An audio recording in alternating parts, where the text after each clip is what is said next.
ضروری بات، اگر آپ بیوٹی ٹپس، ٹوٹکے، اسلامی کہانیاں اور مستند قرآنی وظائف حاصل کرنا چاہتے ہیں تو ہمارے چینل کو سبسکرائب کریں۔ داؤد طائی رحمۃ اللہ علیہ ایک بزرگ گزرے ہیں، بڑے محدث بھی تھے اور فقیہ بھی تھے اور مشایخ صوفیاء میں سے تھے۔ امام اعظم ابو حنیفہ رحمۃ اللہ علیہ کے ہاں جو 40 شاگرد تھے جو فتویٰ لکھنے میں اور مشورہ دینے میں کام آتے تھے، جو مجلس مشاورت تھی، یہ اس میں سے ایک تھے۔ بہت تقویٰ کے پہاڑ تھے۔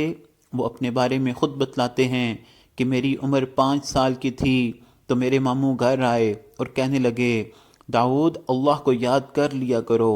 میں نے کہا کیسے یاد کروں؟ ماموں کہنے لگے، جب تم سونے لگو نا بستر پہ تو اس وقت تم یہ کہہ لیا کرو کہ اللہ میرے ساتھ ہے، اللہ مجھے دیکھتا ہے۔ بس یہ کہہ دیا کرو پھر سو جایا کرو۔ وہ کہتے ہیں میں نے کہنا شروع کر دیا۔ پھر کچھ عرصے بعد ماموں سے ملاقات ہوئی تو کہنے لگے، اللہ کو یاد کرتے ہو؟ میں نے کہا ہاں۔